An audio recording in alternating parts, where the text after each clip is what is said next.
ప్రకాశం జిల్లా కందుకూరుకు చెందిన రాఘవేంద్ర మనోస్తున్న ఆర్థిక సమస్యలను భరించలేక ఇంటి నుంచి వెళ్లిపోయారు. ఆందోళన చెందిన కుటుంబ సభ్యులు అతని కోసం వివిధ ప్రాంతాల్లో వెతికారు. చివరికి వైజాగ్ లోనే ఉంటున్నట్లు అతని కుటుంబ సభ్యులు తెలుసుకున్నారు. ఈ మేరకు వైజాగ్ చేరుకుని మనోజ్ కోసం ఎంత వెతికినా కనిపించకపోవడంతో విశాఖపట్నం నగర పోలీస్ కమిషనర్ డాక్టర్ శంఖభద్ర బాగ్చీకి ఫోన్ చేసి సహాయం కోరారు. వెంటనే స్పందించిన CP Bagchi control room 4th town పోలీసులను అప్రమత్తం చేశారు. 4 గంటల్లోనే మనోజ్ను గుర్తించి వారి కుటుంబ సభ్యులకు అప్పగించారు.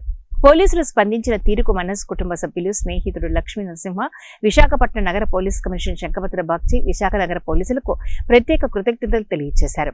ఆర్థిక సమస్యలను తట్టుకోలేక మనస్తాపంతో ఇంటి నుండి బయటకు వచ్చేసిన ప్రకాశం జిల్లా కందుకూరు వాసి రాఘవేంద్ర మనోజ్ను కనిపెట్టడంలో ప్రతిభ కనపరిచిన control room CI 4th town పోలీసులను, విశాఖపట్నం నగర పోలీస్ కమిషనర్ శంఖభద్ర బాగ్చీని వారు అభినందించారు.